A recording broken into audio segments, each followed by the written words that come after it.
Cool, man. But hey, we made it to number 2. Yep, we did. A bit of a 2-3 week hiatus, but I think it was a good time just to let the TikTok marinate a little bit. Yeah. See what people are saying. And for me, I think in the past couple weeks, it's been good just to passively think about just all the freaking options there are for a pod, for a community. Yeah. All the stuff we discussed, right? Yeah. Should we talk about like what we've done? So we've made a Discord, right? We've gone like a handful of people reach out about wanting to be on the pod or having questions about how to get into the industry. Yes. And we've had them on the pod as guests. And so we've had a chance to talk with them. We just did one today. Like, I think we're starting to slowly build like a community around this, which is not always the intention of having a TikTok, but I think that's one of the things that motivates us is building a community, right? Yeah, I think so. It's so important to have that live feedback, which is why, like, I might have mentioned this in a previous conversation of like the concept of building in public, where it's, if you just, for us, it's not like we're banking 10 episodes and then, scrutinizing every little detail. We're just gonna record, put it out, and then just let the audience be the judge and help us mold the direction. And I think just hearing from people directly of, I want to hear more of this, less of this, that is important. So I think we're getting closer and closer to figuring out the identity of the podcast. And it's going to be ever changing, but I think it's just, we do need that foundation to just get started. Yeah, totally. Cool. So do you want to intro with what we're probably going to talk about today? Yeah, I think whereas the first episode was just a meta discussion about the spirit of the pod, the purpose, and just who we are.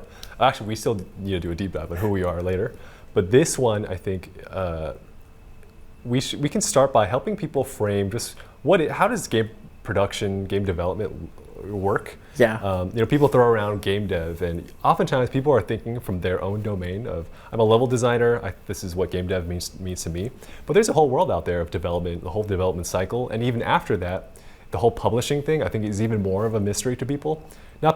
Because it's maybe a little less sexy, especially to the game development audience who, they don't have to worry too much about it. Yeah. So that's where I want to come in and be the sounding board for some of what goes on after the game is developed. Yeah. So my hope is by talking about the game development cycle from just inception to publishing and even to live service, all the way till the game dies, let's just frame what this whole thing looks like so that people, as you explore careers and go forth, you can have a grounding of just what this whole thing is. Yeah, it's painting a high-level holistic picture of it from concept to launch, beyond post-launch, and till it's dead, till the game is finally out and done. But maybe we'll have our own anecdotes and stories to tell about each little piece of the process. What's cool is that we both balance each other well. Like, I'm very much in the game dev side. I don't have a ton of experience knowing about like the publishing side, whereas you're the opposite. You have a lot of that publishing experience, that business acumen that a lot of times game developers are kind of nervous about, right? So we can help kind of demystify some of that. Yeah, and do you want to give the audience a quick blurb on just, this is a talk we've given before. Yeah. You want to share what that was about?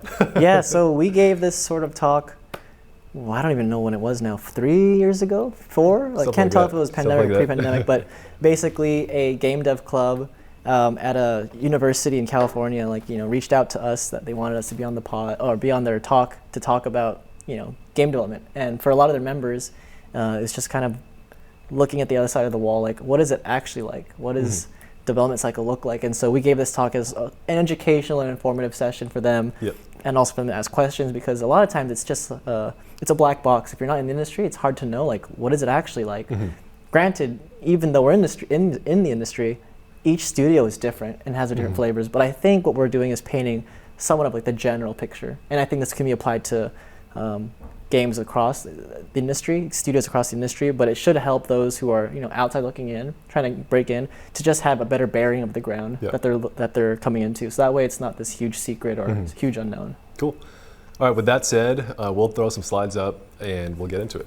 Development team and publishing. So as I mentioned, I have 5 years experience working on the development team side. And to be clear what development team is, it's the development team for the game, the team that's actually making the game. And so you have traditionally an art team, engineering, production design, testing, operations to like run the building and part of the business of that studio. But really that group's focus, that development team's focus, is we need to make this game and we need to ship it. So that's what I'm representing. And so for your side, what are you representing? Yeah, on the publishing side, publishing is oftentimes this like nebulous thing of publishing like book publishing. Yeah. It's like it's just this blob that people think Big of. word. So there's a few departments within that. Now it's probably for most people listening to this, it's probably not too interesting, like what all these domains are. But just real quick on just what does a publisher even do? Oftentimes it's the marketing. Well, publishers oftentimes are the ones writing that initial check and funding the company or the developer. So if you're a developer developing a game, you might not, like, how do you market the game? How do you create like assets, trailers, and all that stuff? How do you just run the whole operations? How do you live service it? How do you deal with legal issues? The nitty gritty stuff about actually publishing it, getting it on Apple, Google if it's a mobile game, or Steam or Epic. Like, how do you think about this distribution strategy? When does it make sense to port your game over to something? How do you actually sell physical copies if you're doing that? Does it make sense? Like, who is the target audience? Like, how do you get it in front of certain press outlets? How do you get people to review the game? Everything that happens after you ship the game, or even leading up to that is this whole encompassing side of publishing. This one is for more like, for me to enlighten as well, but I'm curious, are both the development team and publishing, are they both player first focused? Because I know on the game side, we always use that term, like player focused, meaning everything we do, every decision we make has to come back to putting the players first. Gameplay, players first. Stability of the game, players first, making sure they have an experience that's high quality. Would you say publishing is thinking about that too? Like, it's player first, or is it also like, is it like business first, making sure that we can make this a business model that actually works? I'm curious what that is. I would say it's a combination of both, and certain publishers can have their own like emphasis on things. Yeah. As you're going through the process, like, okay, what target audience are they reaching? How big is that audience? Yeah. Like, how much money do we think this game can make? Like, what is the right way we brand this thing to make it appeal to that player that we actually intend to put it in front of? I think the player first mentality, it can definitely be a wrapper and like a principle. Yeah. At least speaking of myself, I'm a marketer. What player first means to me is just being true to the spirit of what the development team is trying to put out there. And oftentimes with like mobile games, I think, are oftentimes are not player first, where it's about just pure monetization. Yeah. So there's definitely a balance. Yeah, I think at the spirit of it, it's always like when we think about the game, it's like, who's going to play it, right? And are we doing this service for them? Like, you're not asking the players to make your game. Yeah. What you're doing is you're building a relationship where you're making something that you feel players it speaks to them, that they'll enjoy, they'll want. Of course, the vision for the game comes from, the team, but even higher than that, like a director, like a vision for the actual game. But I think any director, creative director who's thinking about their game is always thinking about like the player as the first customer. We don't even use the word customer really. We use the word just player, the user. What can we give to them that they'll enjoy, they'll get fun out of? So when player first comes up, that's why I always think that's, for most studios, like that's always the first thing they're thinking of. And now I will say, like, something that's interesting is not all games that are in development have that relationship between the dev team and publishing that is, equitable. Sometimes it's more publishing owning more and dev team serving the publishing group. Sometimes the opposite, dev team owning so much that publishing serves them.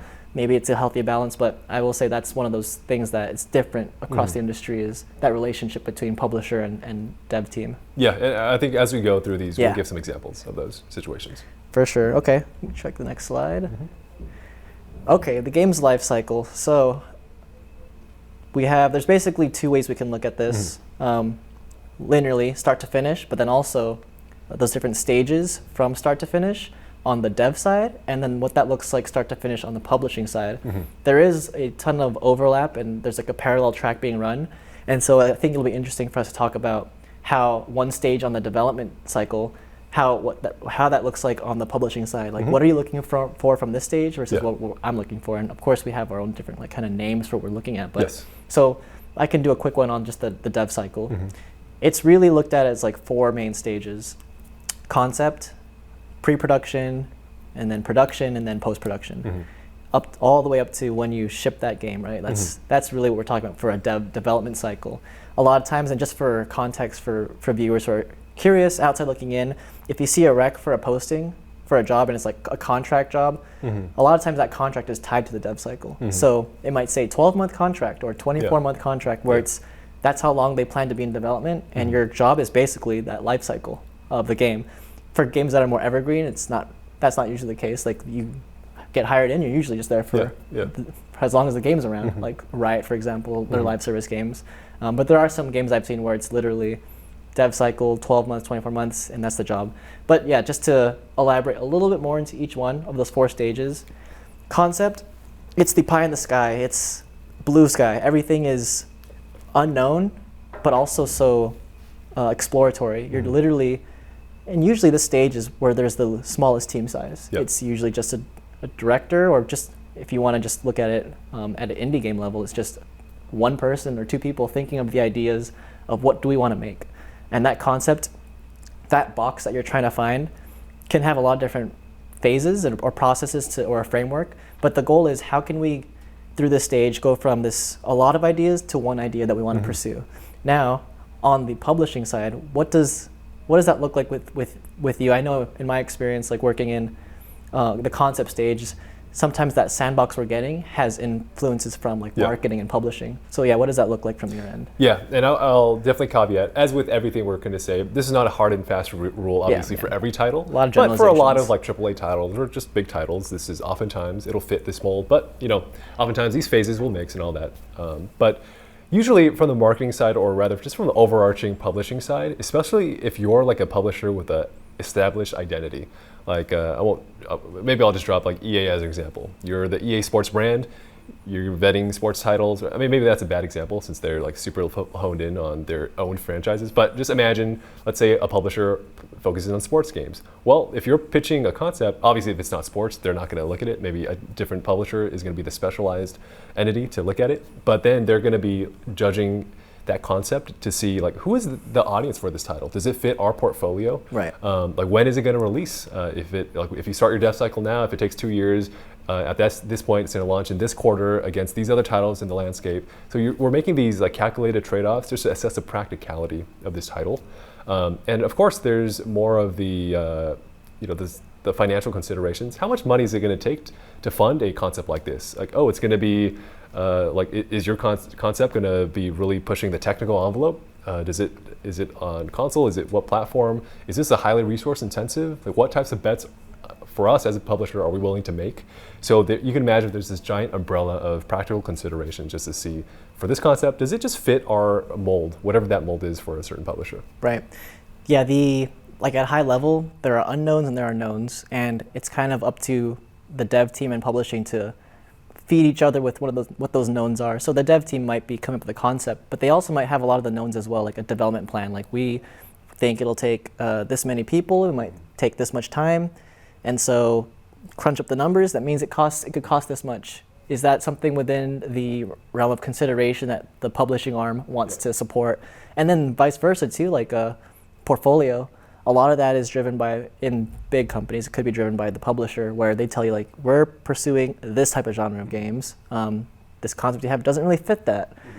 That's where things can get a little tricky too on the dev side, where, are you allowed to pivot and change your concept, or are you just given one shot to try and make something? If it doesn't work out, then you're kind of like your chance is scrapped and they're going to go to someone else. I think that's some of the relationship dynamics that you see between dev team and publishing. Yeah, I think I'll add one more point, which is during this game's concepting phase, put yourself in the shoes of a publisher. What you're trying to do is like de-risk your bets. Like, let's say a studio comes to you and say, hey, we have this futuristic game where it's doing XYZ, like stuff that's never been seen in a game before. These ideas are awesome, and as a player, I would like to see this. But as a publisher, you're thinking, okay, I don't know how to like quantify this. Yeah. Thing. Like, what are the existing titles that I can judge it against? Now, if you're coming to the market with, hey, we're going to make a battle royale shooter, but it'll have like this spin to differentiate ourselves from competitors, then the publisher might say, okay, battle royale, I have some comps I can make. I have Fortnite, I have Apex Legends, I have XYZ. And you're putting this spin on it? Well, actually there's a title right now from Theorycraft Games, I think it's Project Loki. Yeah. Their pitch is, it's battle royale meets MOBA meets Super Smash. Like that might be an example where it's like, okay, Battle Royale, the market for that is this big. Super Smash, this big. MOBA's this big. Our target audience, therefore, is this. So you can make these, start to make, there's still forecasts and just loose forecasts, but you can start to hone in on quantifying that bet and de-risking, where if you come out with like a wild concept that people don't know how to take, then it becomes very hard to sell and to get your concept even greenlit. Yeah, to be a little like tactical and specific too, it's you take a lot of data analytics and market insights to find that that little segment of who is our audience, who is that gamer we're targeting, like what genre blend of things is coming together that points to us like this is the circle we're looking to get. I can only imagine that it was so, imagine being PUBG or Fortnite, the first ones to the BR, to bring BR into the world. And pitching that, like, I feel like, even Fortnite, that wasn't even the original concept. Like, it was a different game and it transformed into that. But imagine making those bets early on that, like, hey, we want to take that bet to publish Fortnite, right? Like, a genre that's just new. Do people want to see this sort of hardcore experience, this high tension experience where it's down to the last person BR, no one ever seen before? But I think that's some of the process that you go through as a publisher is like, do we want to take risks on a project like that? Because there was nothing like that really. And so you had to figure out like how do you, and pitching that, like I will say like the end goal here is not just a game that you're going to go into development with, but there's that Greenlight pitch that has to happen where the dev team is pitching to stakeholders, whether it's like licensors or just the publishing team. Like there is that specific meeting where that pitch happens, and that pitch deck includes a lot of what we talked about. It includes like dev plan, scope, cost. It also includes like what the game is, right? Like experientially describing it, things like that. But these are all part of the process from getting this blue sky phase of just an idea to a very specific project proposal, pitch proposal, game plan that you want to see greenlit to go into development. And one thing that comes to mind before we don't belabor this concepting phase too much, but another way to think about it is just imagine you're now a title, bigger company or bigger developer, you're developing a title for existing IP. I'll give an example where I worked on Star Wars Galaxy of Heroes. It's a mobile game that EA published. Now, if you're concepting for that title, it's not a blue sky approach. You're being tasked specifically by Disney, where here, use our IP, this is your lane. We have these other Star Wars titles that exist. You can't touch this universe, this time period, but you can do this thing. So you sometimes, when you go into the concepting table, you're given a slate of restrictions or just constraints or just ideas to work with, and you're iterating off of that. And you have to imagine when you pitch that, it's a much tighter and clear pitch where you're not there to reinvent the wheel, you're there to fill a specific niche within an existing IP universe. So obviously something like that would be a very different production cycle experience. Yeah, definitely. What's cool, like my favorite phase is the concept phase. Like that is probably the most fun that you have as a game developer, especially if you have a seat at the table that early. Because what you see happen with a lot of studios is small team is in concept, they scale up through pre-prod, then they bring on and hire mass hiring to ship this game and make it. And then they go back down again. All those people end up leaving, going to their team. And then you're back to that phase again where they're concepting again. But it's so rare in the industry to be part of that concept phase where like you're part of that small cohort of people like with that agency to be there. I will say it's one of those, that is the dream job, I think. For many devs, I know that's mine for sure, is being at the table where it's just literally 4 other people with you. Maybe 2 of them are concept artists and it's just another, like a director or a designer, but you're literally just throwing ideas out and just seeing what sticks and playing with different things. And the big word I'll throw out here too in concept is prototyping. It's a lot of just finding the fun, finding that flow, that loop, that mechanic that just can be repeatable, it's fun, people are enjoying. Part of that process too is leveraging like user research. I think they're the group that gets underappreciated most times in development. They're the ones that help you not just validate, but make informed decisions about where your game should be iterating and going. And I think a lot of teams might have overlooked or underappreciated user research in the past. You think you have something fun, and then you decide to just keep building it out until it's final, without someone even having hands on it, something off the street. I think that's one of the biggest things, like being able to bring someone just off the street to play your game, and you have to be open-minded to like any type of person trying it. Of course, you want to find that niche of gamers who want to play it, but having them play it and then you're finding out that they just understand what your game is doing in the first 2 seconds, that's huge, like for validating and making sure you're building on the right track. And I think part of the concept phase, but just the whole development cycle in general. Just a shout out to user research. They're a very underappreciated group, and QA too. They're definitely the other end of that, making sure your game is playable once it's made. But yeah. Cool. So let's say you've made the concept, you maybe even prototype, and you've had that Greenlight meeting, and the publisher says, okay, this makes sense. Let's go. What happens next? That basically from there, you've had a pitch, and with any pitch, there's basically like a wish list attached to it. It's like, we want this then, it's part of the pitch. So maybe it's a hiring plan, it's a budget. A lot of times it's tied to a budget. You're asking the publishing arm, we need X amount of $1 million or whatever it is to make this team happen, make this game happen. So as a producer, I can say the things that I think about the next step is milestones. It's throughout the game development, throughout the next phase, which is pre-production. Pre-prod is a milestone where you have to exit pre-prod. To exit pre-prod, there's a criteria, and that criteria is measured in building out a certain piece of the game. Really, it's building out the core of the game, and then going to production is just all the content to permeate and make a full experience. But you're basically trying to prep the core loop in pre-prod. The steps in this phase are really just building out a plan, a production plan, a dev plan that you can build out stages of that core loop.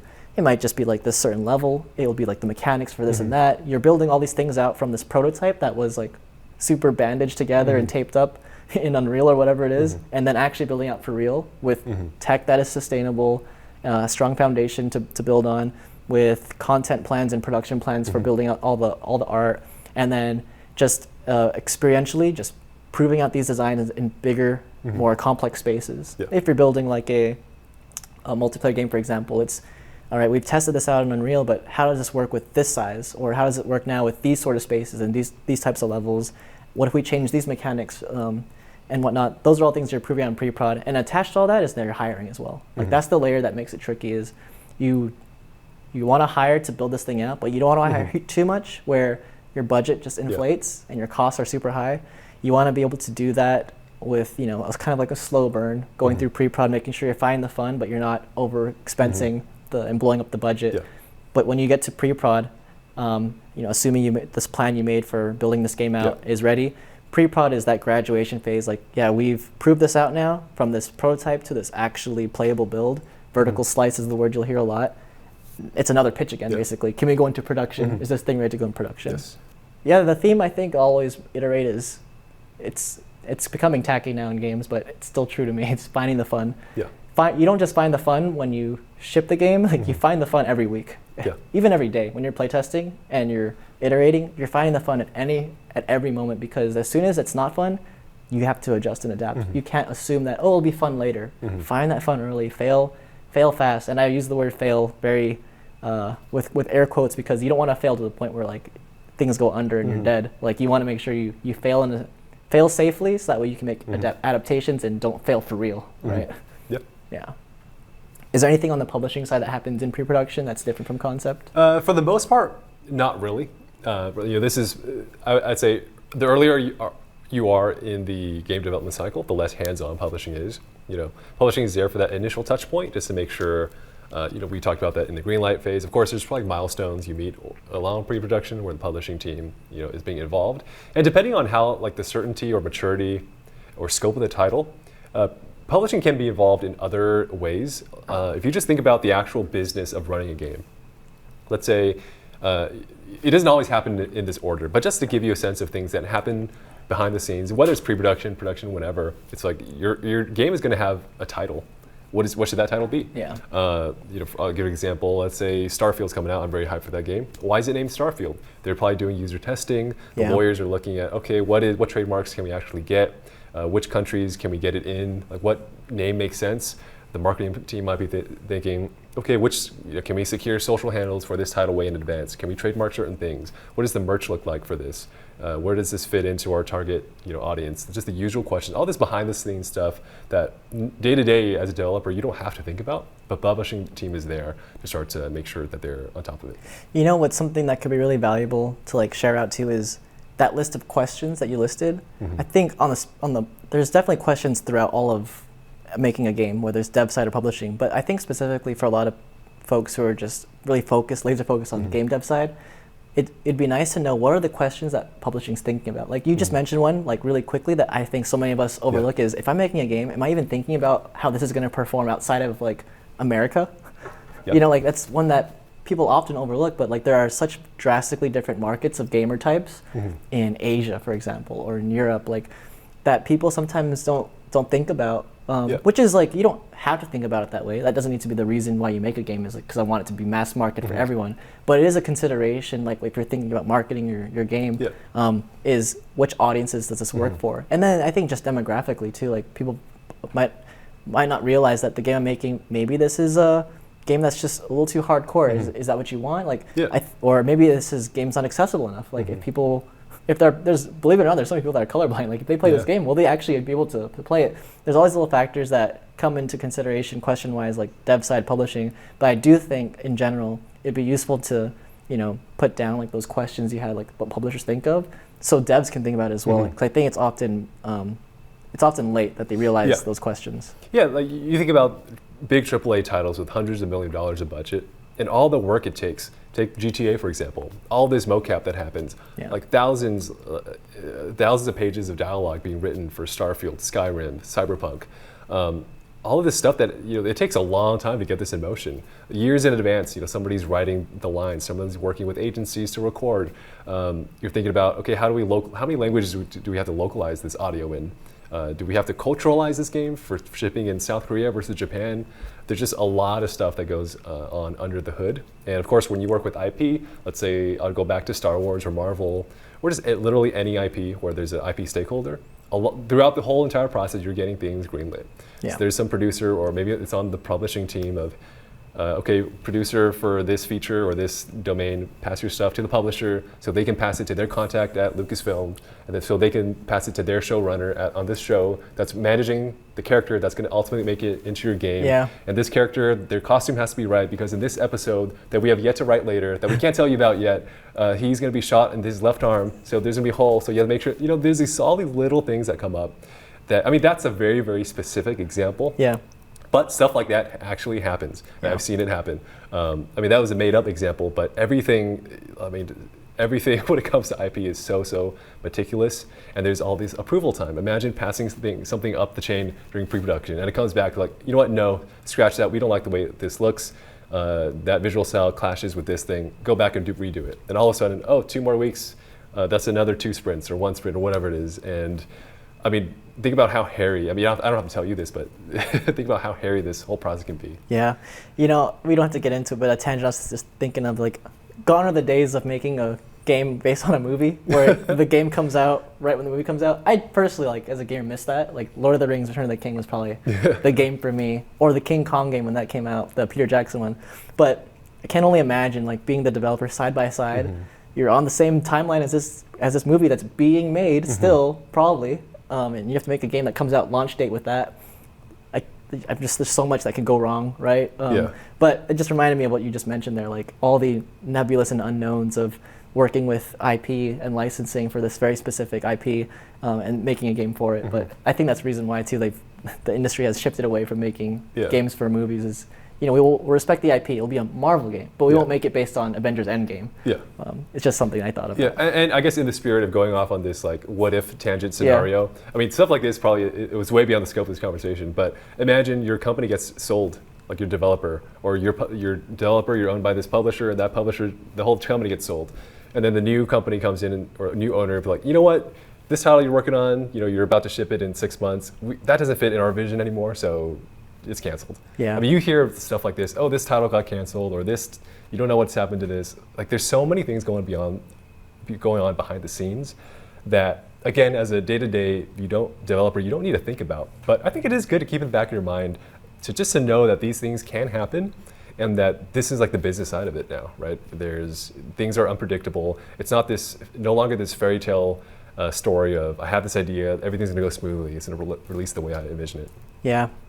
If you're the producer in the building, you know, you're always thinking, how do I reduce risk of my project at every single stage? It can be like month-long stages or just the next day. Like, I think it's always important to have someone in the room thinking about how can I reduce risk on that? Or how do I turn this unknown into more of a known? Yep. And I think it's important to always chip away at that best you can. Like the knowledge really is power there. If you can reduce risk, bring in other perspectives, insights, skill sets, expertise to help narrow that in, like it's always going to be worth the investment to reduce risk just for the safety of your project and your team. Yeah. Okay. So you've graduated pre-prod. Your team has, done another pitch. We've shown the vertical slice now to stakeholders. The team feels good about it. Basically, it's just like concept. You get an approval, a green light, a thumbs up to, all right, now you have your max budget, this big budget now. You've graduated from the mini budget to the big budget to basically build this thing out. The shout out to the development side is that you basically have already come up with pipelines and content plans to basically produce this game at mass scale. What was the vertical slice is a very narrow focus of the game. Like holistically, it's the whole experience, but it's a very specific piece of it that now when you go into production, you're building out all of it. If it's like a story-based game, like maybe you've proven out like one specific like level or mission, but now it's building out the whole story. How do you build that out now with a beginning, middle, and an end? And you're doing that with a very big team. Your art team gets really big. There's way more content needs. Mention here is then production is where you'll start leveraging outsourcing. For example, you'll start outsourcing art or assets or other pieces of the pipeline to other groups, just so you can either like save costs internally or mass produce it if it's a repeatable type of thing you're looking for. But in this phase still, I think the main thing is you're still trying to make sure you're validating that fund. You're building things out in phases. As the producer, we set milestones, and what we mean by milestones is a fixed time box, whether it's a few months, usually it's a few months, to then have a very serious check-in on what the game looks like.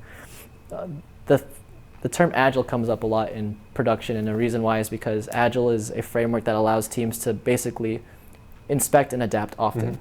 And we try to do that every few weeks in what we call sprints, but the milestone is just the same. Yeah. Prove out the game is fun in this window of time, and then do that early. Don't wait till the very end when you think it's ready, and then before you know it, it's not actually fun. You want to do that as early as you can. And production is really just a 2 to 5 to 6 year, for some games, a 10-year long cycle of building this thing out. I think a lot of teams stay in pre-production the longest, but you've seen production cycles go longer where teams end up delaying their game to get it right. But production is when you're really starting to scale the complexity of the whole project, and you're hiring more people. This is really where a lot of folks get hired onto a project, is it's already in production. Yeah. I think a lot of what we discussed earlier in pre-production kind of blends into this as well. To your point about like just the periodic check-ins of, I think for the publisher, anytime you have something that's like a milestone met or like a new prototype or a new thing that we can put in front of customers, sometimes there is this iteration happening along the way. I don't know how common it is for like console AAA, but I will say for like mobile games, along the way, as stuff is being developed, if there's something to put in front of someone, we'll test it. You think that this title is going to like cater to older women, 45 to 60. Well, let's put that to the test. You have something shippable. Let's run a small test and see what happens. So, along the way, there's check-ins. Timelines change. I think there's this. If you're a gamer who has looked forward to a game coming out, you have probably been disappointed when whatever game it is has been pushed back 6 months, a year, 2 years. Yeah. And as we've been talking, is it any surprise where a myriad of things can go wrong? And that's where these like conversations about timing, releasing, and just trade-offs happened. Of this feature turned out to be bigger than anticipated, and you make trade-offs along the way to get to the endpoint. Yeah, and to describe a little bit of what that endpoint looks like, you'll hear the word beta come up. Beta is like when you're finally ready to put this game into this form that can be potentially tested in like a closed beta environment, meaning a certain number of players get an access code to play this game in its unfinished state, but it's really for the dev team to, sort of get some mass testing of the game, see where it's breaking, see any stability issues, and get that feedback from players in a beta stage, so that hopefully when the game launches, those things are addressed. Major issues or bugs are addressed after the closed beta that certain players are part of, that when it goes into launch, the game's in a more solid form. But that's what it looks like. And when you graduate from production into launch, you're going through that phase too of basically what some teams call going gold, or going to disk. Basically, the game is ready to be put in this, and it's a little technical, but just this game's on a build. It's a a whole perforce check-in of just different things, all components, all these files, all this code, everything, all this content, and that's going to be published onto a disk. The QA team is the unsung hero in this phase, really.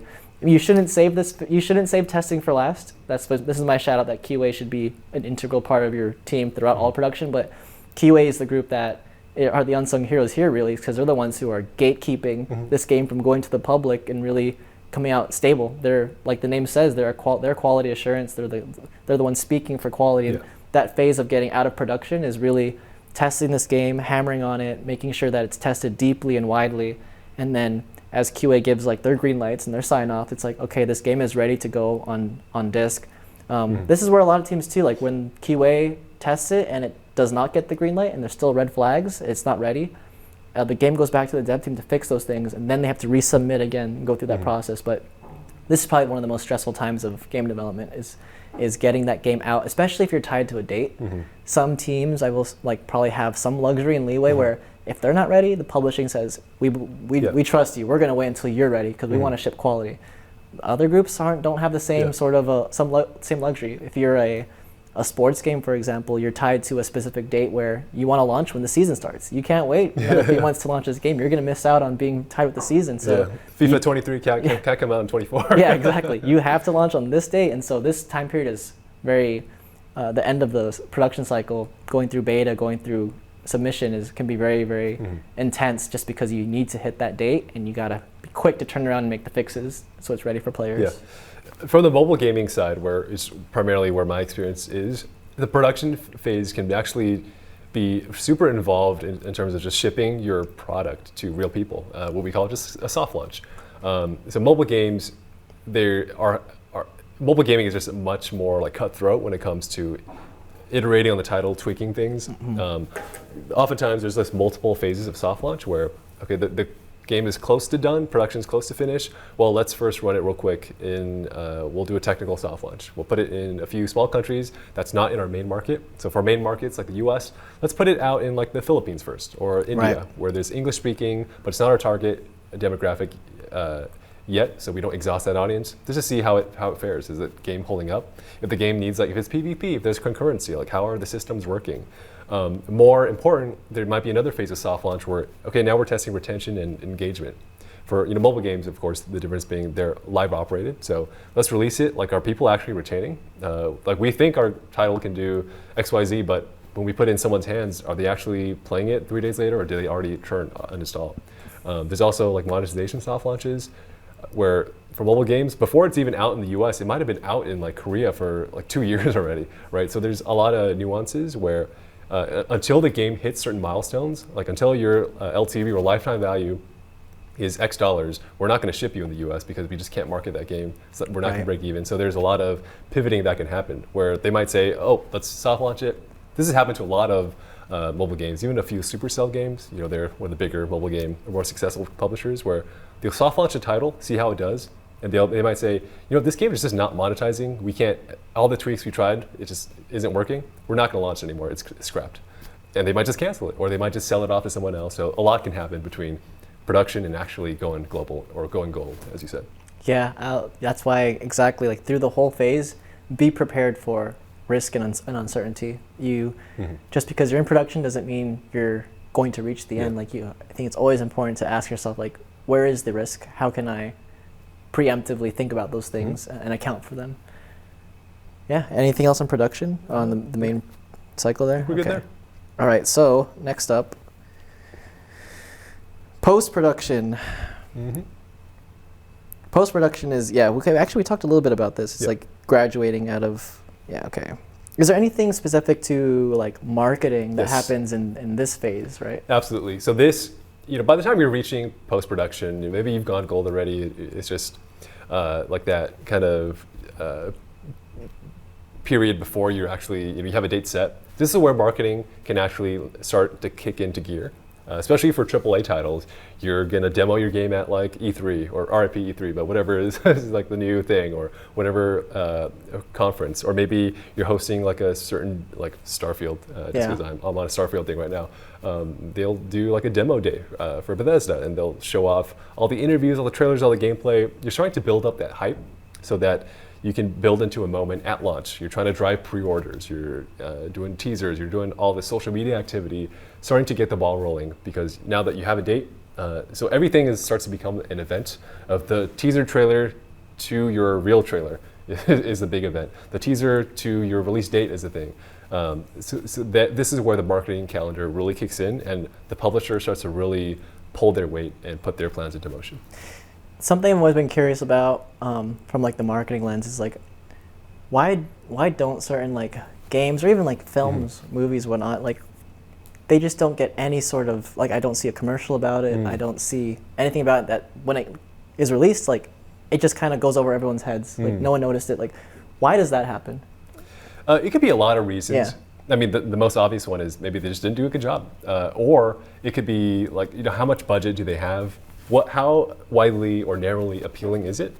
For most like AAA titles, you're going for a pretty wide audience. So if you're like a AAA shooter, you're probably advertising maybe on Twitch, maybe with certain YouTube influencers to really target directly to your audience. So if you're like a 40-year-old parent, maybe you just miss it because that messaging wasn't really intended for you. But there's times when, it's like a title that maybe you would even like, you just didn't see it. That's where the marketing challenge really comes in. Sometimes it's just hard, you have to spend money to get impressions.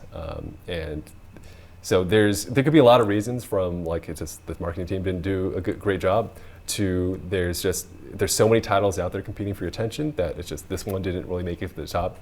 Although I will say nowadays, game budgets for AAA titles are just massive, right? Yeah. I think there's a slide in here where I list like the top 10 or 20 game budgets. Oh yeah, right here. So this slide is a little outdated. It was pulled I think 2 or 3 years ago. Yeah. But at the time, Red Dead Redemption, their development cost was like 170 to 240 million. The marketing cost is 200 to 300. The marketing costs can oftentimes dwarf the actual cost of making the game.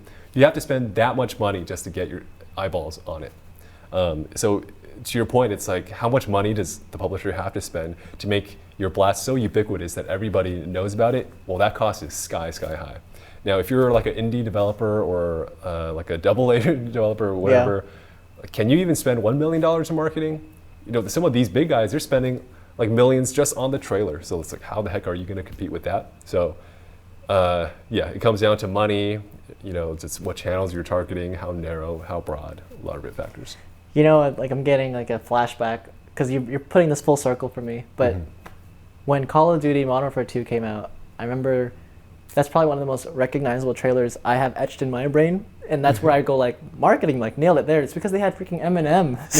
Eminem's song was on the trailer for that. And they made a really like, it speaks to like the middle school boy genre, like demographic for sure. But like, explosions in Washington, D.C., the Russians invaded, and then you have Eminem song rapping on top of it. Like, I just remember seeing that, but everyone wanted it. And I mean, this goes back to me as like, it's hard to see it. You're only gonna get numbers now because it's all virtual, but no one's lining up at GameStop anymore to like buy the game. But I remember like that was a sign of like how successful your game is.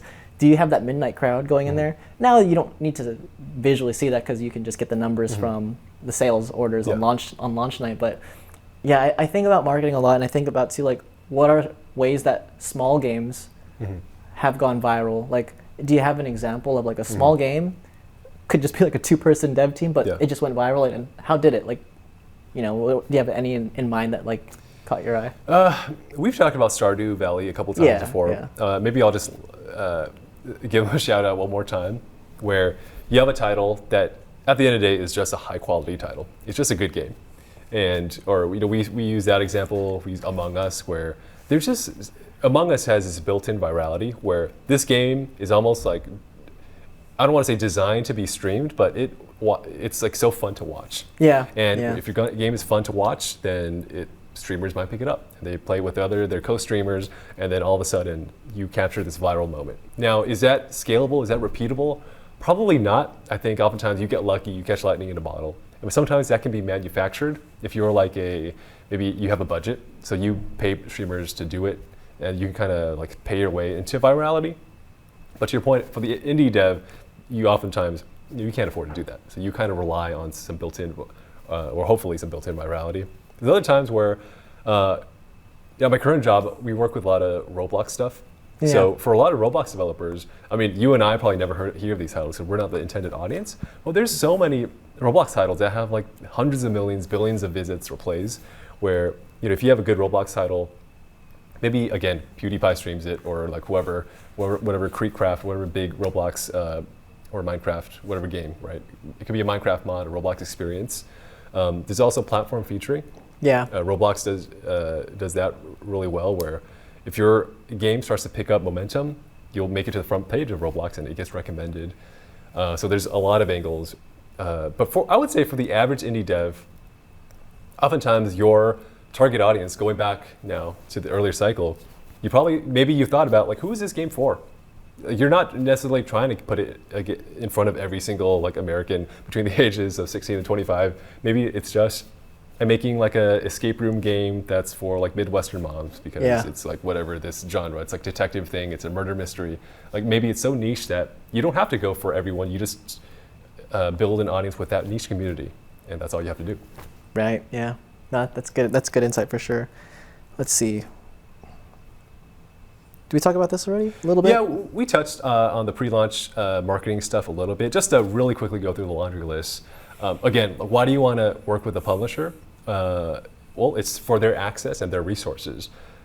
Again, as a game developer, it's not going to be in your sales kit, nor do you have to worry about like the PR, the media leading up to it. Like, how do we like design this trailer? On which channels should we advertise it? What types of influencers do we want to work with to represent our game? Like, how are we going to manage our Reddit, our subreddit, our Discord community, our Twitter? Like, just how do we handle this entire marketing process? Well, at pre-launch, the publishing team and their marketing org, should they be a great marketing org, and oftentimes as a developer, you might not get to choose which publisher you work with because it's already baked in, but this is where publishers just get that marketing system going. Gotcha.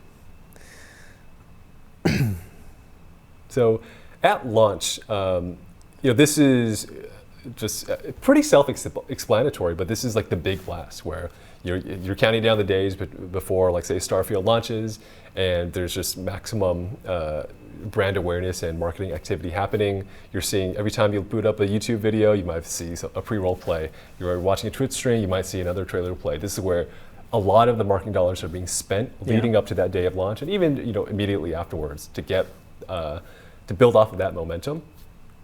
Oftentimes, for a lot of games, the majority of their sales are going to happen in that first month.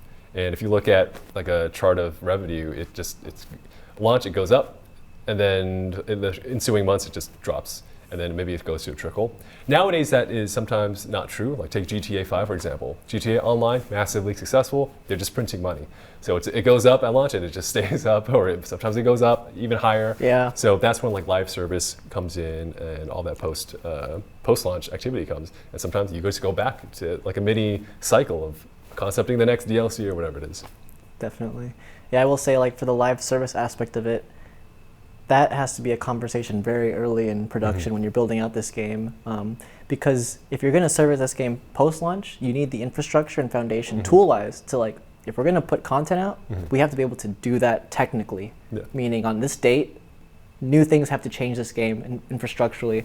Mostly gone are the days where the game goes out and there are no patches. It's just like, you remember when that used to be the thing? You get your GameCube, you get a GameCube game, and then you put it in. It's like, that's it. If it works on this game. If there's a bug in that game, it's never getting fixed. It's, I mean, that's kind of like the beauty of it too. Is like it's a fully polished experience. Yeah. Nowadays, like once you get into launch, there's always that day zero patch, that 60 gig patch that has basically all the content, but also like a hefty slew of bug fixes in there. But once, if it's a live service game, you're going to be creating more content for this. You have to set up all those pipelines in development too, early in the dev cycle. So that way, when you anticipate what that content plan and service plan looks like post-launch, you can actually enact it and deliver it to players, whether it's like Modern Warfare and it's a new map. can we technically push out a new map that large, that scale, to all players out there? Those are the things you have to think about and set up as part of your live service, and part of like your development plan is the live service component as well. Yep. Cool. Yeah, we covered a little bit of the post-launch stuff, but yeah, especially for mobile games where it's all about live service, right? For mobile games, launch is just, your work has just begun. Now you're gonna keep putting out updates. Take like League of Legends, for example. That game, the majority of that revenue is in the long tail. Every season, new content's coming out, new skins, new esports scene. So there's this continuous cycle. Like production never really stops. It just keeps going. Evergreen, it just loops again and again. Yeah. Or if you're like Pokemon, you're putting out, here's red version, now it's gold and silver, now ruby, sapphire. It just, a cycle again, but maybe for different titles. But so it's just this overlapping cycle that's continuous. And when you're in that position, that's like a great position to be in, right? Where if you're like the employee at that company, like you have job security because you have new stuff coming in every year, new stuff to do. But yeah, pretty self-explanatory. Like this cycle just keeps going, and the machine just keeps on rolling. Yeah, and it keeps learning too, right? It keeps. I think that's the thing that is important to say. It's you don't have the formula. What was the formula at launch with that initial first week, 2 months, year with this game? It evolves over time. Your player base evolves over time. The industry, the landscape evolves over time.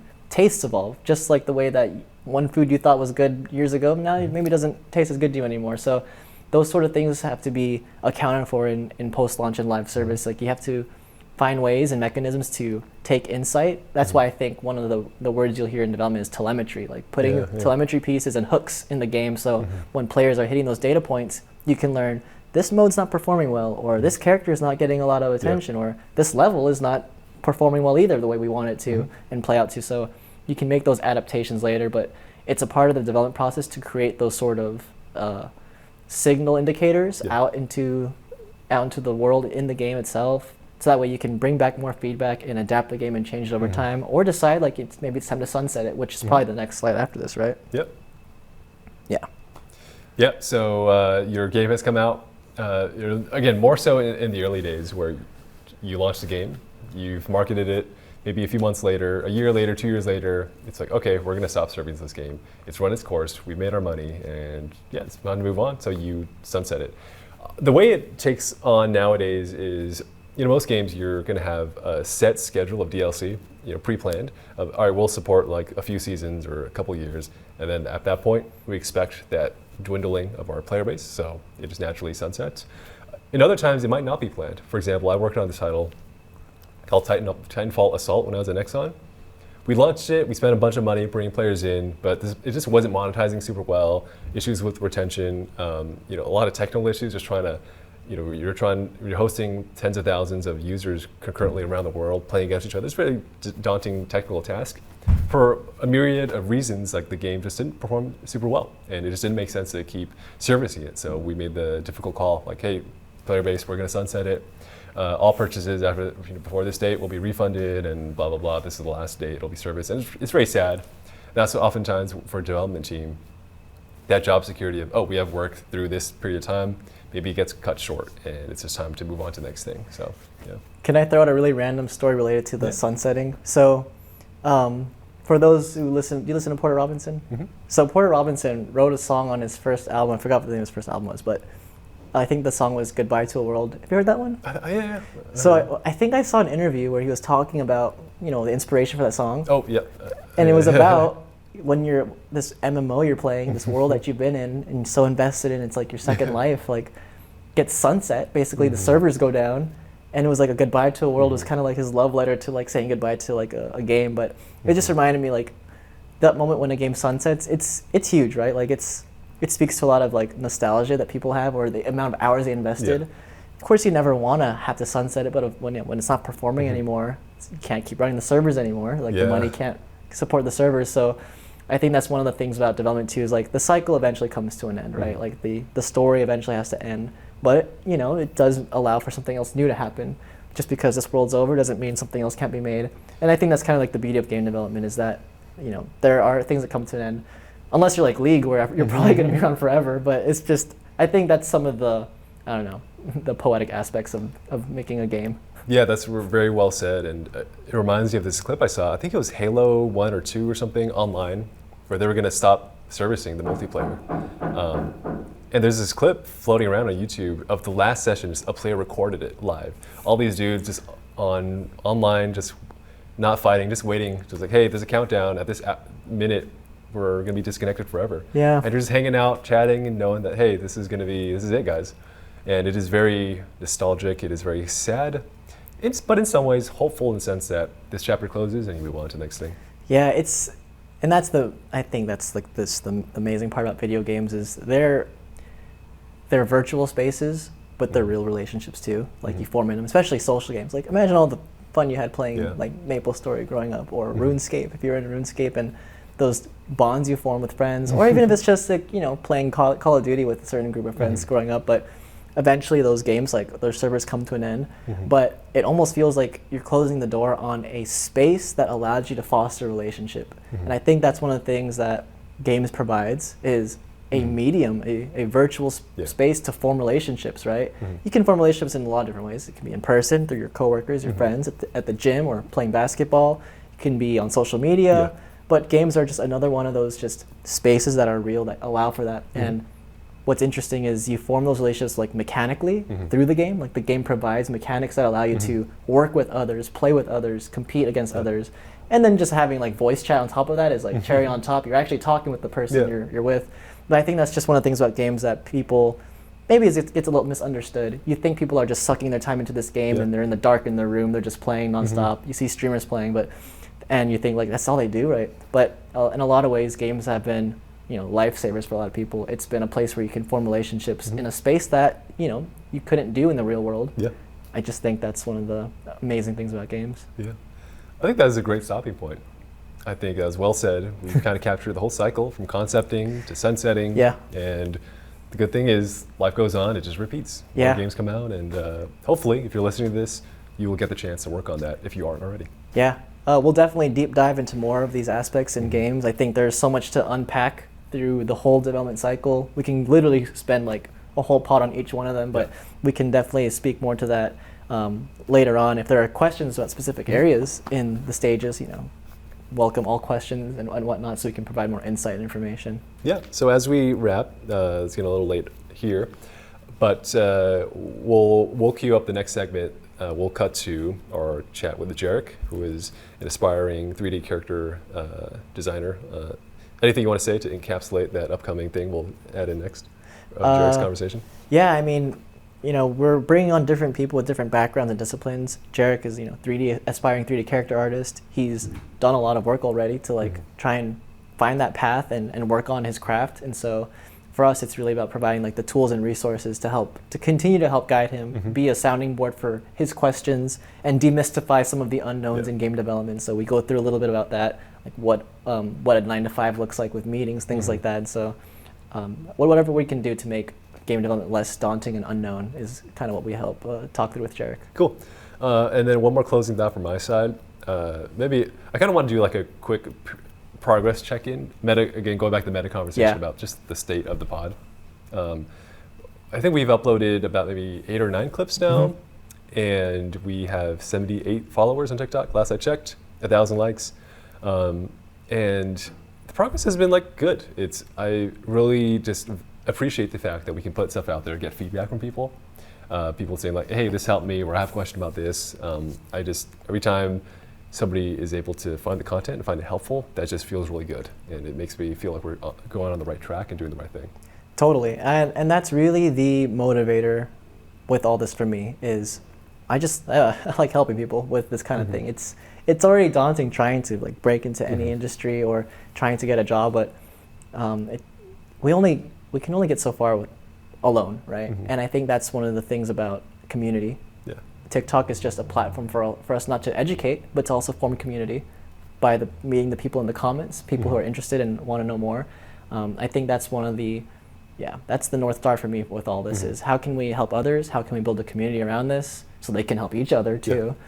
And how do we make that evergreen? How do we allow others to come out and just help each other out through this process? And then just also too, we like talking about games, whatever we can do to keep talking about it and share more about what it's like on the inside, that's really the goal here. And hopefully in the future we can bring on other experts in games who can help us demystify that to others. Yeah, it's also like just a snapshot in time of us too.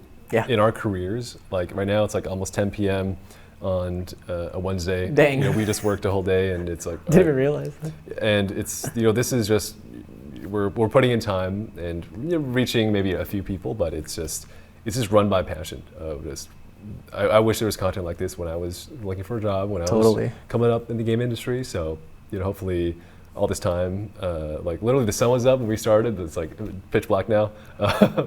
But this is what's great about it, is like the process. It's fun, it's enjoyable, and hopefully we'll just keep it going. Yeah, flow state. This is what it feels like. This is flow state for me. Yeah. All right, man, you got anything else? That's it, yeah. All right, on to Jerric, and we'll see you on the third one. Hey, man, thanks for sending in some of the questions. And I mean, we could just jump right into it, but first, maybe we'll just let you give a quick introduction. Like, what is your background? What are you trying to get into? Anything you want to, any context you want to give? Sure. So my name is Jerric. I'm from LA. Right now, I'm trying to get into the game industry as a 3D character artist, and so I did work like as a 3D artist professionally in the past for like 3 years. But like I started like 6 years ago, just teaching myself online. Like I actually went to college for like kinesiology to become a physical therapist. But then like it was just like during the summer of like junior year, as I was like researching more on like next steps, like for physical therapy, like you need to go to grad school, you need like a doctorate, and so you're gonna need to take out loans. I'm just like minimum is gonna be like 80K, 100K, and then probably gonna have to move to like Oklahoma. Yeah. And I'm just like, is that ideal? And like I had to do like volunteer hours at one point. And I'm just like, I'm not really, being in this firsthand, like I could see how people would want to do it, but personally it wasn't for me. And so it was just like I needed to just like I don't know, just figure things out. And so I was just like I feel like I've grown up as a gamer, and like I'm like, why not look into that. And so like just researching more, I actually started like dabbling with like the programming side. I feel like that's like always like the gateway. Just people think of games as like programming, but it's like as like you dive deeper, you realize there's like obviously more to it. Just like a movie, like there's the art department, VFX, animation, like rigging, just the concept, writing, all that. And so I was just like, I'm more into like the visuals, and like the 3D sounds interesting. And there's like Blender, there's like resources online. There's like YouTube University. So just like, just like trying everything and just like teaching myself. But yeah, fast forward all that to say like eventually after applying, I got a position and then did that. And so right now I actually quit the job last year. And so this past year has been like I see it as like a year-long sabbatical to just like I felt like I definitely felt like I was burnt out personally, but also like there was just like this opportunity to like kind of like a transitional period where it was like an opportunity to leave just because like I had just finished a big project, and like the company was restructuring. So it was like there was like a clean slate era that was going through where I wouldn't be leaving work behind for anyone to pick up after me. I'm just like, okay, this is like a sign to just like commit. And so yeah, just this past year, just really honing in on just like still developing my skill set, and just really trying to like reverse engineer like what does a 3D character artist in a studio setting do. Like that's once again, like I appreciate you guys for doing this, because it's like I love to just like learn more about how I can basically replicate, like do what you like say a 3D character artist does right now, like regardless if I'm working at a studio. And so basically like I kind of see it as like I would inevitably just like have that like experience just from the comfort of my home, but then just be able to like transfer seamlessly. Like I feel like that, if I could do it sooner, like I don't want to just like, go all the way. Like if I could get in sooner, as like, but I'm working on, my portfolio pieces, trying to, really look into industry standard workflows, but yeah, here we are. Still working on that portfolio. Yeah, man. No, that's all great. Thanks for sharing that. Before we go into some of the questions, I did want to ask you, like, have you always felt you were like art driven since like, Oh yeah, definitely. That's cool.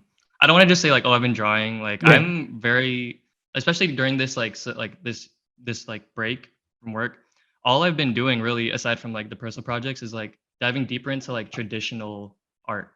Like that's something that fascinates me. Just this perspective of like how things work from. I feel like it's like an artist thing. I'm just like, yeah, just like learning as much as I can, just because it's like it's fascinating. Yeah. And so that's why I feel like it's definitely like kind of like that would be the best route I can take to get into the game industry, like something I could leverage. Like that's kind of like my strength. Yeah. That's the way I see it. That's cool. And so you did traditional school for like kinesiology. Have you ever considered like doing like art school at all, or did you just learn on your own? I was kind of curious about that. I think no, because I think it's pretty expensive. Like Yeah, I was working with a couple people that went to like art institute, and yeah, they said it would, like they're in debt just as much as grad school was. definitely. But I did take like a mentorship. They have like uh I took like a class for like environment art with Unreal Engine. It was from CG Master Academy. Oh, cool. Yeah. Yeah, that was, I think, yeah, during my time, like I feel like a mentorship was so valuable just because you narrow down what you need to know. It's like like there's like that principle where it's like 20% of your effort, you get 80% of the results type thing. That definitely like opened my eyes to like, okay, anytime I want to learn something, like prioritize getting a mentor. Like that's like my way of life now. That's actually exactly what like I feel I'm always telling people who are trying to get in the industry, find a mentor, just be a sponge and ask them questions, because half the battle is what you don't know, right? Just trying to get more Yeah. information, and just the fact you have questions ready, like that's a great sign that you're heading in the right directions. Like you're asking more questions. You're trying to turn this big unknown of how to get in or how to be a 3D artist in the industry and just trying to narrow it down. Do you currently still talk or network with like 3D character artists? Do you know any in the industry? Oh, 3D character artists, no. But I mean, like my coworkers, like they did 3D character art like when they went to school or just on their own. So it's like I still talk to them. Like we go climbing, That's we still cool. hang out. But yeah, like as far as people in the industry, character artists, like I don't know any in person. So it's Okay. all online. Well, I think that's one of the cool things too that we're trying to do with this pod is like so we've been in the industry for a little bit now, but there are character artists that I work with sometimes, different studios. And so, after this call, on the side can connect you with some of them. I think that's actually what I find like really valuable is when you can actually talk with someone in the exact role, because then Yeah. you can get feedback on your portfolio for one, which is super invaluable. But then also like a lot of the questions you have, like I can answer them from like very high level game dev broadly, but then asking it to like a specific character artist where you can actually ask them, hey, in ZBrush and Maya, what are the struggles you go through when you're doing things, like how do you stay under budget with poly count, things like that. But no, that's one of the things that we want to help with too with our community, like is connecting people with actual other devs in the industry and just trying to build that bridge a bit better. So Yeah, that'd be awesome. Appreciate it. yeah. Oliver, anything else before we dive into the Jerric's questions? No, let's get right into it. And Jerric, I know some of your questions are like high level, and we'll definitely tackle those. But feel free, to interject anytime. And we want to make this as helpful as possible to you. But yeah, are you cool with us just going down the list first? Oh yeah, go for it. Yeah. Cool. And then after this too, I do want to like talk about your portfolio because you have a lot of cool stuff on there. I think the first one is over here. Let's see. So what are some recurring problems that game artists or game devs face every day, every week? That I like this question a lot because it's one that you can always think about all the time because it's recurring, right? Well, one that I'll always bring up, and it doesn't matter what industry you're in, it's communication. That's as a producer, because I'm a producer at PlayStation. Like the number one thing I'm always seeing is that communication is always something you got to be on top of, and you got to do it well to be, to get your work done, but also be professional and to also just make sure your relationship with your coworkers is upkept. There's a lot of dependencies in games. So for example, if you're a character artist, your direction comes from like your art director, their direction probably comes from like the creative director. And once you finish your character designs, you get feedback from your art director again. And then maybe that art gets handed off to like an outsourced group to like get cleaned up. But what I'm getting at is there's all these dependency chains, and it's making sure that you're communicating each one, because one of the things that I noticed for like game artists specifically, one of the main goals is always how do we stay on art direction, but also how do we stay on budget? Like you only get so many polys you can have for your budget. And then you also have to stay within a very specific style. Some artists the leads will create like a style guide, for example. how do you make sure that the artists stay on the style guide, because that's time spent if they go wrong direction, spend 8 hours on this piece and then come back to you and you realize, hey, we're making a photoreal game, not a stylized game. Like there's little things like that, not that drastic, but there's examples of that where, you know, just making sure that communication is happening between groups. Usually it's producers who help make sure that happens, but for yourself, like as a game artist, you know, it's making sure that you're on direction with your art director. And then even bigger than that, it's like, how does the art director stay on direction with the game? If we're trying to make like a sci-fi game, for example, what if the art director misunderstands that, introduces, is it high sci-fi or is it like realistic sci-fi? Are we talking like Warhammer type thing where it's like fantastical? Or are we talking like, you know, like Interstellar, super realistic, serious sci-fi? But those are the things where communication, like how do you communicate that? As artists, very visual driven, right? So how do you communicate what you're talking about visually? That is just one area of one specific thing that I know it permeates every single week. You know, you're going through the whole development cycle from concept to finish, communication and making sure what you're listening, what you're hearing from your team is understood, but also how you communicate it to them is understood. It's just something that you should always try to work on and maintain. It's crazy how many projects go like over budget, how many things get dropped, how many balls get dropped along the process just because of simple communication errors or misunderstanding. So I'll say that's one like recurring high level problem. But if you have any other comments or thoughts on that, I can expand more. Yeah, no, that makes total sense. Yeah. Should I just go to the second one? Yeah, definitely. Yeah.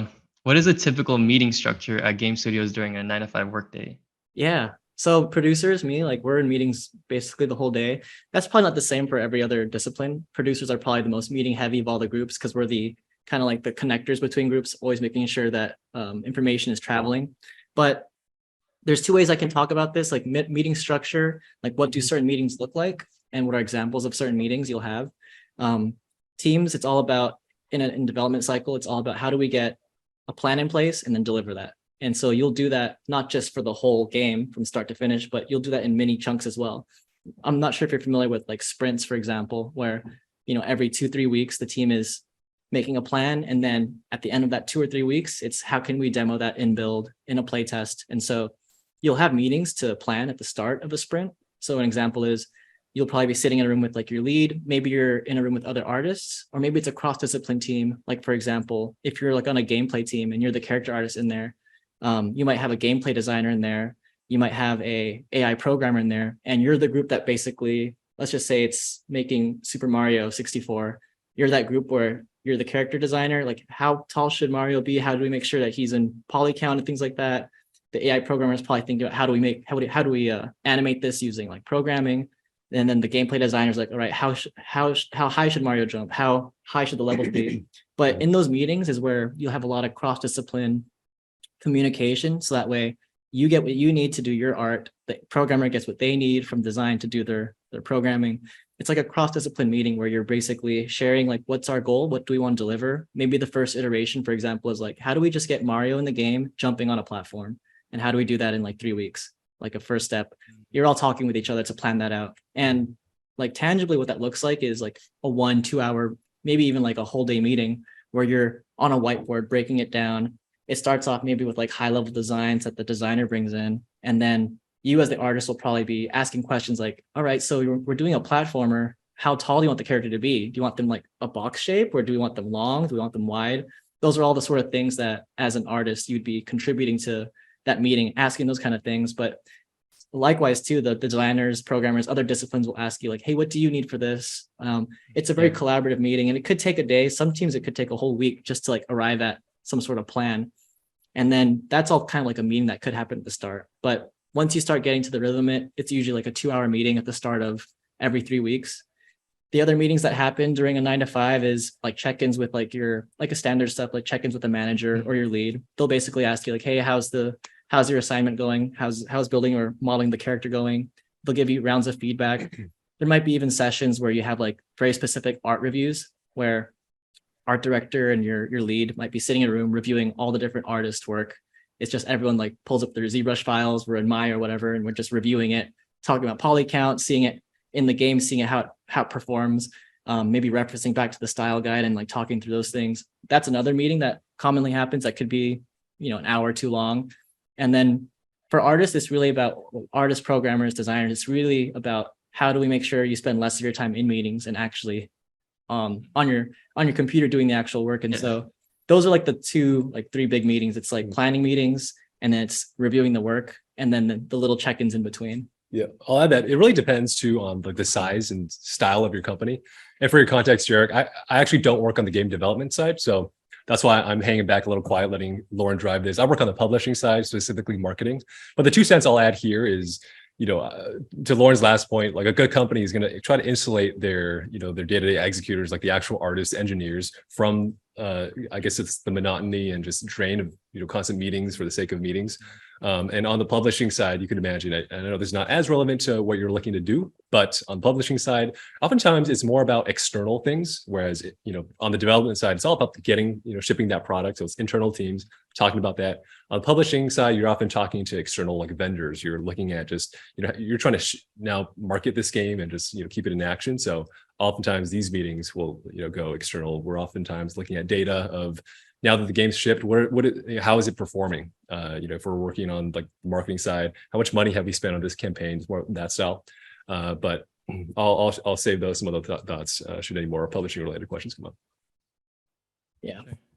Yeah, that's so cool though. Like just like that team setting is something that like always excited me. Just like collaborating, just kind of like bouncing off ideas and just like the feedback. That's like that always gets me like hyped. Yeah, I will say like there's probably 2 spaces you'll find when you work in like game development. It's the one where as an artist, you're in the cross-discipline team where you work with designers and programmers like equally and you're all in a room.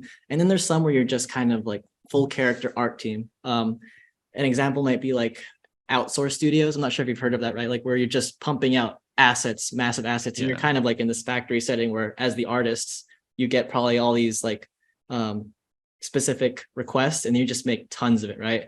And those can feel a little less like you have a little less agency in the creation. You're just like, hey, 100 artists make all these 100 players and NPCs and stuff for this game, and you're just cranking them out. Those ones you'll probably just be mostly talking with artists, but like for me, I love working in the cross-discipline teams where you get to talk to a designer gets to talk to programmer, talk to the audio person, talk to your tester, producer, and you're all just in a room, cross-discipline. And you'll see that when you if you look up different teams and stuff, it's usually like the feature teams that have that that kind of makeup. It's cross-discipline. You said feature teams. Oh, feature teams. Yeah, feature gameplay teams. Those are the kind of groups. Yeah, like like I love how it's like it's kind of like it's like building kind of like a machine. Like everyone has like their own like kind of like input in it. Like that's so cool. Yeah. But yeah, like in like the other like I worked at Snap, and then we started like transitioning more to like just outsourcing, and like I guess on a more leadership level, that is just like that is like that's for some people that's like their niche. But then like someone like that would want to do like more creative side, like it just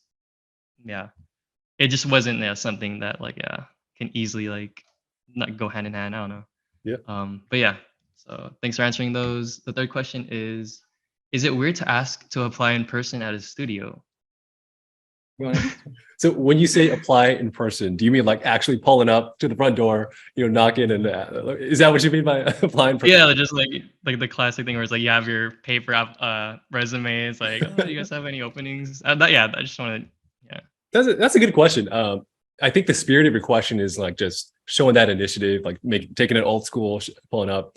I would say maybe stop short of actually going there, knocking on the door. Although, I think there's a nuance to that where the energy of your question is like, it sounds like you're willing and eager to just go for it. And, you're not going to wait until they look at your application. I think I would first maybe channel that into, for example, cold emailing people at the company. Maybe just not only the recruiters, but just go look at the team, just, send them a message. I think that is probably the first thing I would do. And, you hear these stories of these one-off people, right? Because there's this conventional rule and wisdom around applying for jobs that people follow, but oftentimes like going against that grain is what's going to separate you. And maybe this is also the spirit of the question. You hear those cases where someone will like bake a cake and put their resume in it and send it over. There's these interesting things which are kind of like urban legends of of job hunting.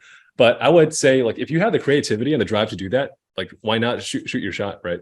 Now that is not advice that I'm able to give on as far as like what type of cake you should be baking, you know what I'm saying? But I would say like that energy and initiative to just do wacky things, and just not wacky is not the right word, but just out there things. Definitely go for it if you have that just in your drive. I don't know if you have thoughts on that. You know what? Actually, Jerric, I did do that one time. Like I did apply. And oh yeah. Yeah. Well, I did what Oliver said too first. Like I actually cold emailed them, told them, hey, I found out about your studio, because they weren't like a AAA studio. They were kind of like a startup where you get a little more of that. You don't have to go through corporate to talk to somebody. Like you could just go message them, and then they'll be like, hey, cool to respond. So I did that. Messaged them. I said, hey, I just graduated.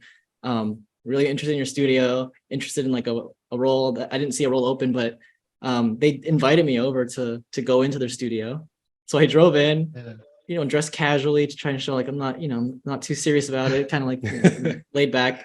And then I actually did that. Like they looked at my resume, they sat me down, and then I toured their studio. It was like 5 people in there, really small space. But then at the end, they're like, yeah, do you like, how much are you looking for this role? And I was like, oh shoot, we're going through like the screening now, right? And then they asked me about that. They asked me like, what kind of like role are you looking for? What are your strengths? But then it was almost like an informal interview. But I will say like, you can have luck with that, doing that with some of those mid-size dev studios, maybe like even smaller indie ones. And you might surprise yourself, because that like half of the battle with going with a big studio is that it's so competitive. There's so many resumes, and it's hard to put personality to a resume, right? You can write a really dope cover letter and have a really good portfolio, but those are things that require like one person to look at for like 30 seconds and make a judgment call. Whereas if you just show up and say like, hey, I've been playing your game for a while, and I'm curious if you have any open roles, maybe after you emailed them, it's like you already get that intimate like response from being in person. And then like Oliver was saying, like you actually can have a chance at like getting in. I would say like for the smaller studios, that works better. Yeah. One more thing. Kind of like. Oh, go for it. Yeah, I was gonna say like, I guess, not something crazy like applying with a paper, but it's like I feel like just like a shadowing type of experience. Like, oh, could I like say like, do you have any character artists in house? Like just to see like maybe like not the whole day, but just to see like just like a behind the scenes type thing. I feel like that'd be very valuable. Yeah, probably try it out. I think that's probably the right approach. Like not kind of going indirect, not directly asking, like, hey, can I come over and interview, but more almost like seeking information. I think that's probably the if you're and then just I mean like you pass the vibe check, where I think depending on the person, some people just don't have the social fluidity or the awareness to come off the right way, especially when you're cold messaging someone and just asking for stuff. I think you have to come off with that thoughtfulness, that eagerness, and that earnestness, which I do sense from you. So I would highly encourage, like, go for it. Message people, try to get FaceTime with them. Definitely go for it. Yeah, that's something I definitely need to like work on. Like this is kind of like, this was very new to me. So like definitely trying to do more of that, like actually like contacting. But thanks for that. Number 4 is, what inspires you to see from game devs on social media? Nice. Is this one like specifically on social media, or are you talking about like portfolio, just things online that you have? I would say social media, like say like TikTok or Instagram, because I feel like there's not a lot of just representation of the game devs that's like really in that. So I just wanted to hear your guys' thoughts. For me personally, I love seeing those like those when people post their projects kind of unfinished, like just work in progress. I think it's so hard to get to a place where you're ready to share something, but being able to do it with openness for feedback, like even if you had just a work in progress, like let's say you're working on like a new project for a character or something, and you're just posting like, hey, here's my initial reference that I'm going after day 1. And then you show me your day 7, like, all right, here's the initial sculpt I did or initial sketch I did of it. Like seeing your thought process is half of what you're going to get asked in interviews anyway. And so if you have that on your portfolio or on social media, like social media is great too, because you can get quick clips and just go through a bunch of them. That's actually how some of the game devs like I've interviewed, they've had just quick reels on their social media platforms that just show like their thought process through things. And that automatically tells me so quickly without having to like go through the resume or anything, like, oh, I know exactly how you're thinking. And that's so valuable. So if you can share like your thought process through a reel, I think that's really cool.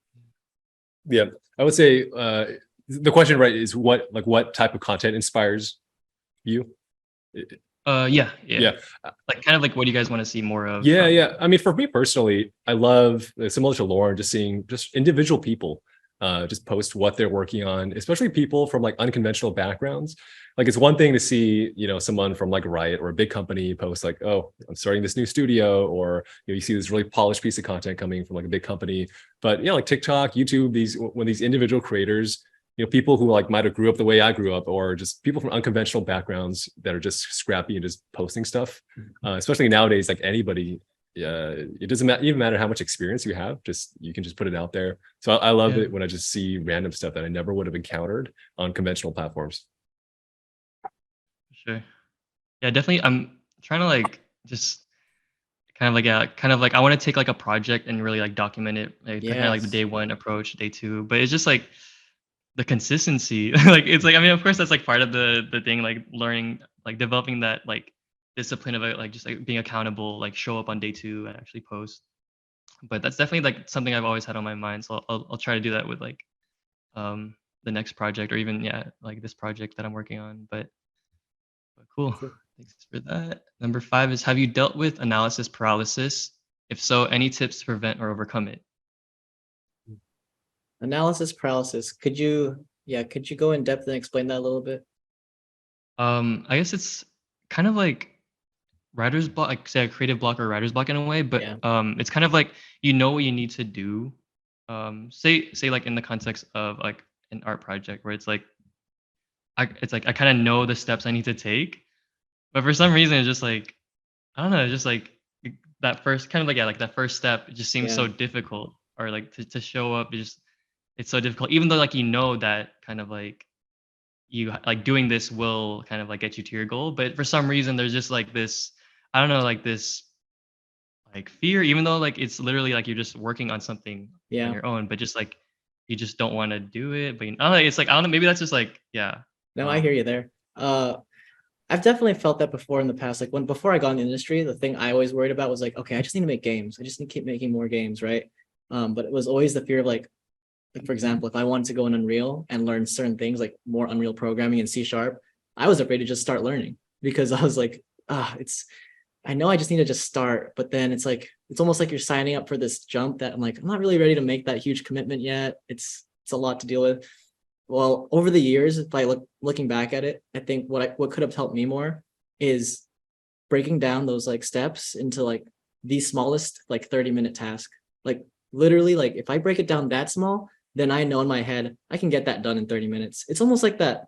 There's like the famous like speech, like just start by doing your bed in the morning. Like just doing these little things will build your momentum to feeling like you're accomplishing little things. Like using that Unreal example, I just need to open Unreal. Like just first step, give myself a cookie after is just open Unreal. Next step, all right, I'll open up the C# editor.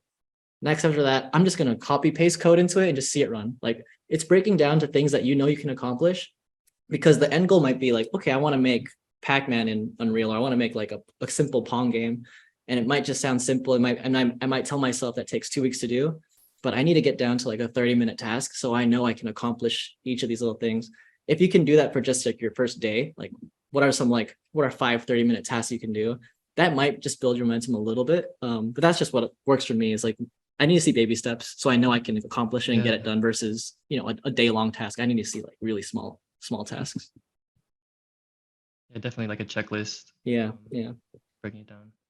Yeah, definitely try that. I would also say that kind of also going to your previous point about like documenting, your process, and like just the challenge of consistency. I think finding like one other person or like a group almost to work with, kind of like a peer group relationship. I think that can help you stay motivated, where, on the days that you don't want to do it, maybe the other person is doing it. You guys are talking to each other, you're checking in. I think finding that person, you might have someone in your network that immediately comes to mind that's like-minded, maybe working in a similar field, also games, maybe also creative. It's not for everyone, where some people, you raise that and it's kind of like a weird proposition, but, if you can't find anyone, we'll help you find someone. But I think even for me, like, just not to make it about like this pod, but for us recording, it's like we just started as our second episode, but on some weeks I'm like, maybe I'm not feeling super motivated to record, and then there's like Lawrence working on something, or vice versa. So I think having that other person and knowing what their expectations are of you might be a different kind of motivation to get you going. Yeah.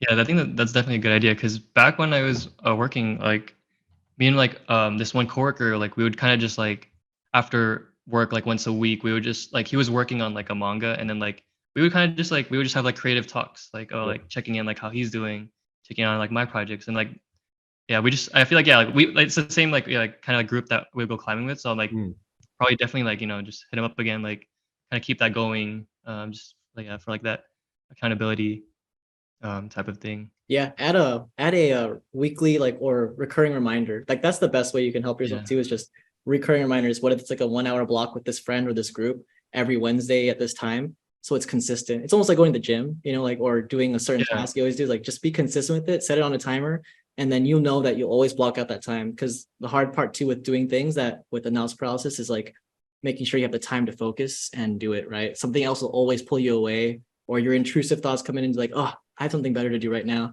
And so you'll go do that instead, but block out that time and make it just a weekly thing. So you don't have to even worry about having time for it. You'll always have that block. Yeah, definitely. I definitely try that. And then number 6, I noticed, I don't know if both of you guys worked on Nexon, but I just saw like through Discord. And then Oliver, so did you work on Maple Story? That's a great question. I'm flattered you asked. So I worked on at Nexon's mobile gaming studio. And just for context, I grew up playing that game like crazy. Like most like Asian American kids growing up in the LA area for a time. I was grinding Maple Story every day after school on the weekends. And I spent so much NX cash on that game, and so many dollars. Oh my God. When I got older, I'm like, actually, it was actually never on my radar to work there.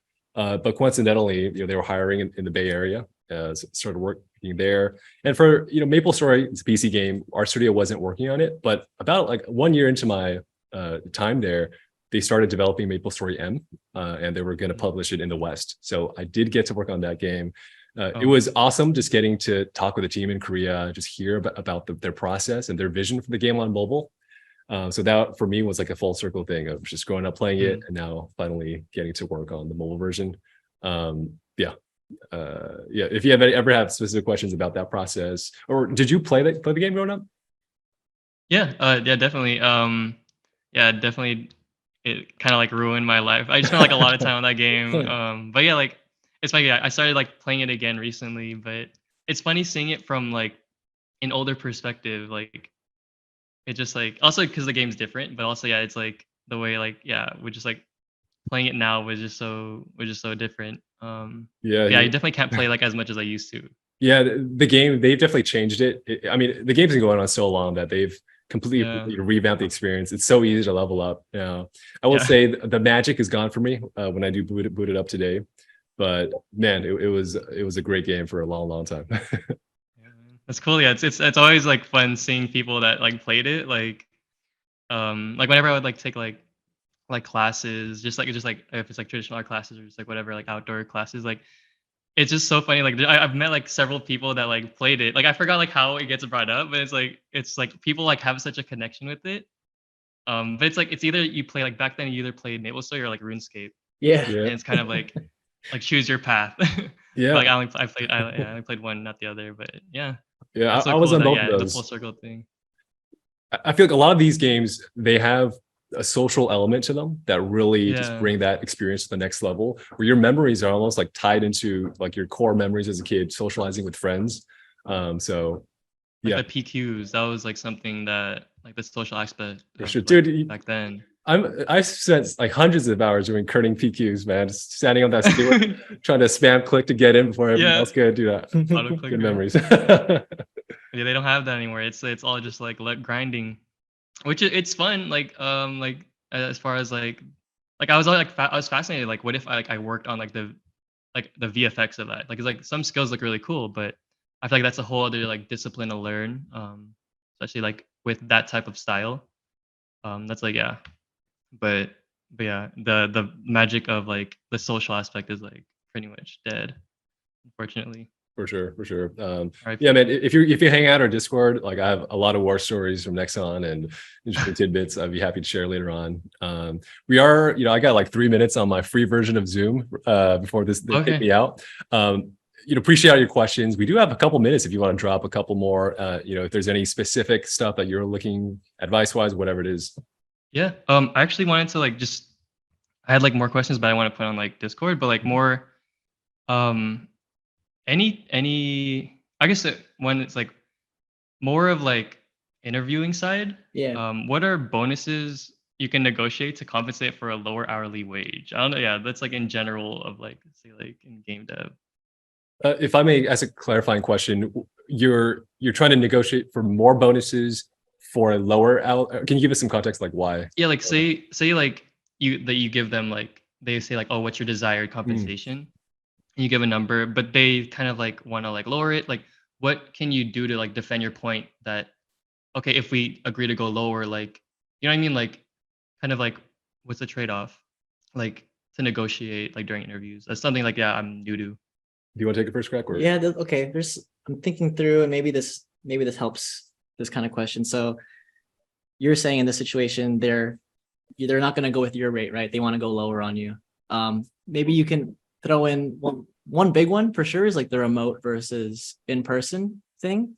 So for example, like I went through this process too, where I was asking this company, here's my number. And they said, we can't do that. We'll do lower. And then I said, okay, can you give me remote then? Can I be fully remote as my option? Because I don't want to, if I'm going to relocate there, I want this salary. This area is a little expensive. And so that was like one thing that I played with a little bit is that. And then also maybe another one could be like, let's see. Well, actually, maybe that was the main one I was thinking.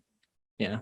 I mean, usually there's not that many levers. That's probably the biggest one. There's like maybe, can I, if it's an hourly position versus full-time like salary, that's brings very different considerations. I will say for most entry-level jobs or like, jobs that require 1 to 2 years of experience, you don't have a ton of room to really negotiate too much. And I think before you even get to the point where before it's even a conversation about like, here's a lower offer than you're asking, there's stuff to be said about like what research have you done, what you should know what their range is. Always know that it's okay to counter. And just because they say here's a lower, you can still like push back once, maybe 2 cycles. So there is room for that. But I don't know if that answers part of your question. Oh yeah. That anything helps. Yeah. Oh, I got one more actually. Always, whenever you're applying for a job, always have another one that you can like leverage into it. Like right. have their salary compete with theirs. You're saying it's the same role. They're asking for this, they're giving me this much. Can you match that? Usually if you use the word match, it's like, okay, we can try to match that. It's your numbers right where they are.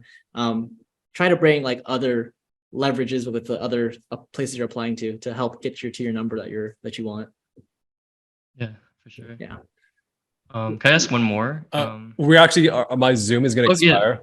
But please do just leave it in the Discord, and when we record it again next week, we'll see what our lineup is, man. You're always welcome. Let's do a part 2. Let's go through your portfolio too. More, yeah, for sure. Talk more games.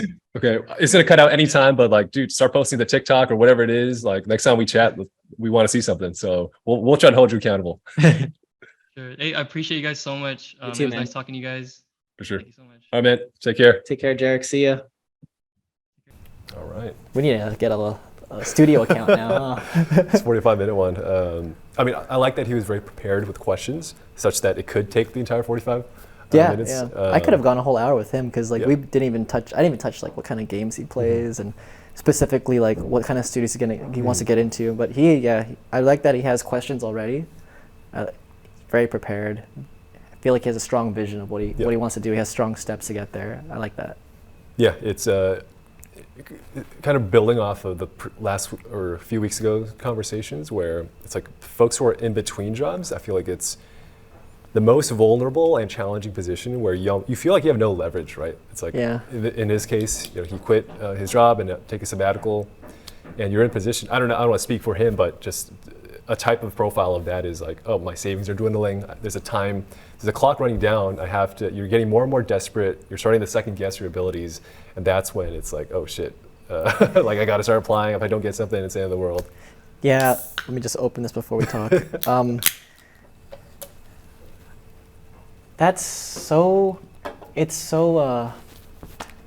like the words like admirable, like highly respect like people taking the plunge to try something like that, right? Like it's so difficult to get out of to be put in an uncomfortable situation with hopes that you'll grow into the thing that you want, right?